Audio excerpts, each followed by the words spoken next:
पल्लवी, जिसकी उम्र यही करीब 22 साल है, अपने माता पिता के साथ बड़े आराम से रहा करती है। माता पिता की वो इकलौती बेटी होती है।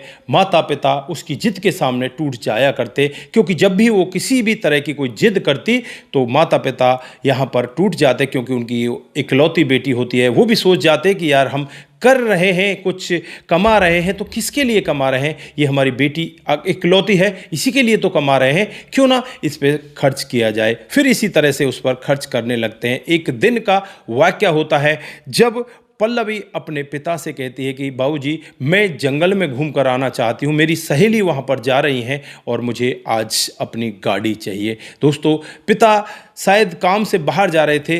वो कहते हैं ठीक है बेटा, तू अपनी खुली वाली जो जीप है उसको लेकर जा और दूसरी गाड़ी को मैं लेकर जाता हूँ। फिर वो खुली जीप को अपने साथ ले लेती है और साथ लेकर अपनी दो सहेलियों को अपने साथ बैठाती है और फिर पहले ही रास्ते से कुछ खाने पीने का सामान, कुछ पेप्सी वगैरह, कुछ ऐसे सामान ले लेती है और उन्हें लेकर सीधे जंगल के अंदर प्रवेश कर जाती है। दोस्तों, जैसे ही वो जंगल के अंदर आगे बढ़ने लगते हैं तो जो लड़कियां होती हैं उन्हें डर लगने लगता है। कहने लगती हैं कि बहन, ज़्यादा आगे मत बढ़, कहीं ऐसा ना हो। इस जंगल में बताते हैं हाथी और कई तरह के शेर वगैरह आ जाते हैं और वो रास्ता रोक लेते हैं। फिर यहाँ पर होता भी कुछ ऐसा ही है। जैसे ये थोड़ी सी आगे जंगल में बढ़ते हैं तो एक हाथी सामने आ जाता है। हाथी को देखकर जो और इसके साथ में लड़कियां बैठी होती हैं दो, वो तो वहाँ से तुरंत पीछे की तरफ भाग जाती हैं और ये लड़की गाड़ी चला रही थी, ये वहाँ पर फंस जाती है। हाथी इसका रास्ता रोककर खड़ा हो जाता है और अब ये वहाँ पर चीखने लगती है, चिल्लाने लगती है, रोने लगती है।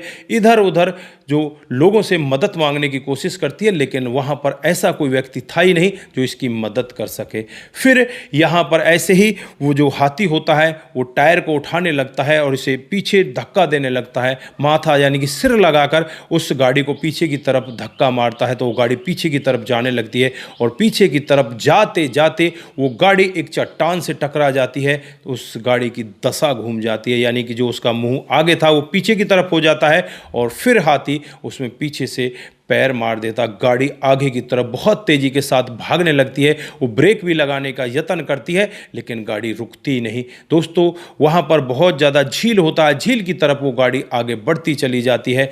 फिर वहाँ पर एक पेड़ से टकराती है। पेड़ से टकराने के बाद जो लड़की होती है वो उस गाड़ी से उछलकर नीचे गिर जाती है। जो दो और लड़कियाँ होती हैं मदद मांगने के लिए वो जंगल से बाहर की तरफ भाग रही होती हैं, उन्हें वहाँ पर कोई भी दिखाई नहीं देता और ये लड़की जब पेड़ से टकराती है तो ये वहीं पर बेहोश हो जाती है। तभी वहाँ पर वो हाथी इसका पीछा करते हुए उसी जगह पर आ जाता है और हाथी इसके ऊपर पैर ही रखने वाला था। तभी वहाँ पर एक नौजवान लड़का आता है जिसका नाम राजू होता है। दोस्तों, राजू भाग कर आता है और भागकर इस लड़की को वहाँ से उठाकर दूसरी जगह ले जाता है। तब तक वो हाथी संभल पाता, तब तक ये दूसरी जगह हो गई थे। फिर हाथी इन दोनों के पीछे भागने लगता है और ये लड़की तो बेहोशी की हालत में होती है। वो लड़का इसे अपनी गोद में उठाकर कंधे पर रखकर वहाँ से भागने लगता है और भागते भागते एक पेड़ के ऊपर चढ़ जाता है और फिर वहाँ पर वो हाथी उस पेड़ को ही हिलाने लगता है। अब ये लड़का भी डरने लगता है, यार पता नहीं यहाँ पर होगा क्या, लेकिन वो जंगल का ही वासी होता है, उसे इतना ज़्यादा डर भी नहीं। उसे पता था कि हाथी को किस तरह से भगाया जाता है। फिर उसके पास एक कोई ऐसा नुकीला पदार्थ होता है जिसे वो हाथी के सर में मारता है, जिसकी वजह से हाथी वहाँ से वापस चला जाता है। अब वापस जाने के बाद इस लड़की को पेड़ पर लेकर ये चढ़ा था, उसे लेकर नीचे उतरता है और नीचे उतरने के बाद इसके पास पानी की बोतल होती है, उसे पानी पिलाता है। थोड़ी देर में उसे होश आ जाता है। इस लड़के को देखकर एकदम से वो डरने लग जाती है, कहने लगती है कि तुमने मुझे छुआ कैसे? तो ये लड़का कहने लगता है कि मैडम, मैंने तुम्हें जानबूझकर नहीं छुआ, तुम्हारी जान एक हाथी ले लेता, इसलिए मैंने तुम्हें बचाया है और वो हाथी अब यहाँ से जा चुका है। तुम्हारी जिप्सी उधर उस खाई में पड़ी हुई है और तुम पेड़ से टकराकर यहाँ पर बेहोशी की हालत में पड़ी थी। मैं तुम्हें यहाँ से लेकर इस पेड़ पर चढ़ा और उसके बाद हाथी को मैंने ही भगाया है, नहीं तो आज हाथी तुम्हें इस दुनिया से विदा कर देता। दोस्तों, अब ये पल्लवी इस लड़के राजू की तरफ देखने लगती है और यहाँ से कहने लगती है कि मुझे इस जंगल से बाहर निकालो। तभी वहाँ पर बहुत तेज़ी के साथ बारिश आ जाती है। अब बारिश में दोनों भीगने लगते हैं। जो राजू होता है इससे कहता है कि थोड़ी दूर पर ही मेरा घर है, चलो वहाँ पर चलो, वहाँ पर तुम्हें कुछ खाने पीने के लिए मिल जाएगा, कपड़े तुम वहाँ पर चेंज कर लेना। दोस्तों राजू अब इस पल्लवी को लेकर अपने घर चला जाता है और वहाँ जाकर राजू की माँ देखती है कि एक लड़की को लेकर राजू आया है। तो माँ कहने लगती है कि बेटा ये कौन है। तो वो बताता है कि पता नहीं माँ, मैं तो इनका नाम भी नहीं जानता, बाकी ये जंगल में इस तरह से इनके साथ में हो गया था। अब मैं इन्हें इसलिए ले आया क्योंकि बारिश बहुत ज़्यादा पड़ रही है। दोस्तों अब यहाँ पर माँ कहती है कोई बात नहीं बेटा, अंदर जाकर तू कपड़े चेंज कर ले। ऐसे ही उनका जो छप्पर टाइप घर होता है उसी टाइप का घर होता है और उसके अंदर जाकर वो अपने कपड़े चेंज कर लेती है। दूसरे कपड़े तो उनके पास ऐसे थे नहीं, इसी राजू के कपड़े होते हैं, टी शर्ट और लोअर, उनको वो पहनकर बाहर आती है। तो यहाँ पर जो राजू है उसकी तरफ देखने लगता है कि ये लोअर टी शर्ट में यार बड़ी खूबसूरत लग रही है। इधर जो पल्लवी है वो राजू की तरफ देखने लगती है, राजू भी उसे बड़ा खूबसूरत लग रहा था। इधर जो लड़कियां होती हैं वो दोनों के दोनों इसके पापा के पास पहुंच जाती हैं और पापा फिर यहाँ पर पुलिस की जिप्सी लेकर वहाँ पहुँच जाते हैं। चारों तरफ खोजबीन कर रहे थे लेकिन कहीं पर भी वो लड़की नहीं मिल रही थी। जो गाड़ी उनकी थी जिप्सी, उसे वो बाहर निकलवा लेते हैं क्रेन के सहारे से और फिर यहाँ पर अपनी लड़की की खोजबीन में लग जाते हैं। थोड़ी देर बाद ही जो यहाँ पर राजू होता है वो पल्लवी से कहता है कि अगर आपको जाना है तो अभी आप निकल सकती हो, लेकिन रात को यहाँ से निकलना खतरे से खाली नहीं है। तो लड़की कहने लगती है कि अब तो रात ही हो गई, मुझे आप छोड़ कर आओ तो ठीक है, नहीं तो सुबह मैं यहाँ से चली जाऊँगी। दोस्तों राजू भी यही कहता है, उसकी माँ भी यही कहती है, क्योंकि बारिश बहुत ज़्यादा होती है। और फिर यहाँ पर वो दोनों के दोनों वहीं पर बैठ जाते हैं और जो माँ है खाना बनाती है।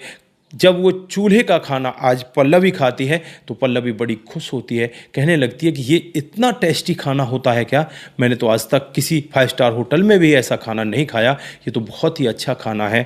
जो राजू की माँ होती है वो कहने लगती है कि बेटा हम हर दिन ही ऐसा खाना खाते हैं, ये चूल्हे का खाना बड़ा ताकतवर होता है, इसे खाने से पेट में किसी प्रकार का कोई रोग नहीं रहता। दोस्तों अब यहाँ पर पल्लवी बड़ी प्रसन्न होती है और माँ के साथ ही वो वहीं पर चारपाई बिछाकर लेट जाती है और फिर आराम से सो जाती है। ऐसी नींद उसने आज तक नहीं ली जैसी नींद आज उसे यहाँ पर आती है, क्योंकि जो बारिश हो रही थी उससे ठंडी ठंडी हवाएं जो झोंपड़ी है उसमें से आर पार हो रही थी और फिर ऐसी नींद आती है कि मानो एक एसी के रूम में भी ऐसी नींद नहीं आती। जब सुबह ये लड़की जगती है तब तक राजू बाहर जंगल की तरफ चला गया था, वहाँ से कुछ फल वगैरह लेकर आ जाता है और ताजे फल ये लड़की खाती है तो बड़ी खुश होती है। उसके बाद राजू इसे छोड़ने के लिए जंगल से बाहर लेकर जाता है। इनके पास बाइक वगैरह नहीं होती, एक घोड़ा होता है, घोड़े पर बैठाकर इसे लेकर जाता है और जैसे ही घोड़े पर बैठाकर जंगल से बाहर की तरफ जा रहा था पुलिस वाले इसे रोक लेते हैं, क्योंकि पुलिस यहाँ पर पहले से ही तैनात थी, इस लड़की की खोजबीन में लग रही थी।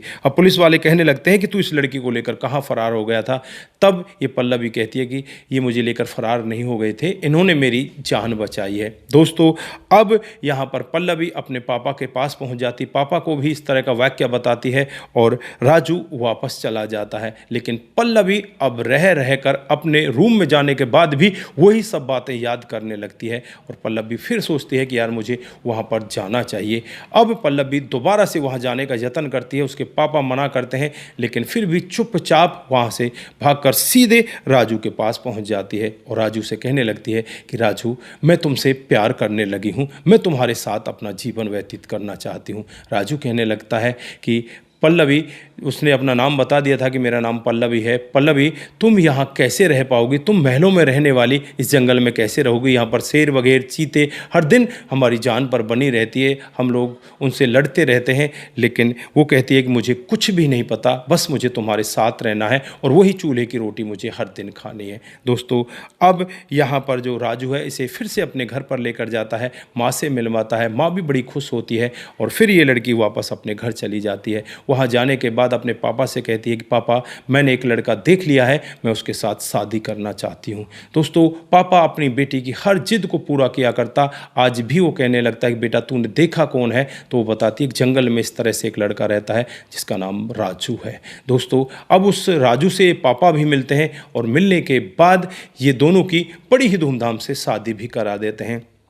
और इस राजू के लिए एक कारोबार भी स्टार्ट करवा देते हैं कि इस कारोबार को तुम देखती रहना और इसी कारोबार को तुम दोनों आराम से चलाते रहना। दोस्तों, अब यहाँ पर राजू और पल्लवी उस घर में ही बड़े आराम से रहने लगते हैं। जो झोपड़ी का घर होता है उसे लेंटर का बना दिया जाता है और वहाँ पर वो बड़े आराम से रहते हैं। ऐसी सुकून की जीवन को जी रहे हैं कि उनके जीवन में अब किसी भी तरह की कोई कमी नहीं है। बड़ा आनंद उनके जीवन में आ रहा है, चारों तरफ खुशियाँ ही खुशियाँ हैं और अब वो बिल्कुल ऐसे रह रहे हैं कि मानो वो एक दूसरे के लिए ही बने हों। तो दोस्तों, ये थी आज की एक छोटी सी कहानी। अगर आप लोगों को ये कहानी अच्छी लगती है तो दोस्तों के साथ ज़रूर साझा करके जाएं। आज के लिए बस इतना ही, फिर मिलते हैं किसी नए मोड़ के साथ। तब तक के लिए आप अपना ख्याल रखें, परिवार का ख्याल रखें, सतर्क रहें, सावधान रहें, रिश्तों की अहमियत को ज़रूर समझें। नमस्कार, जय हिंद,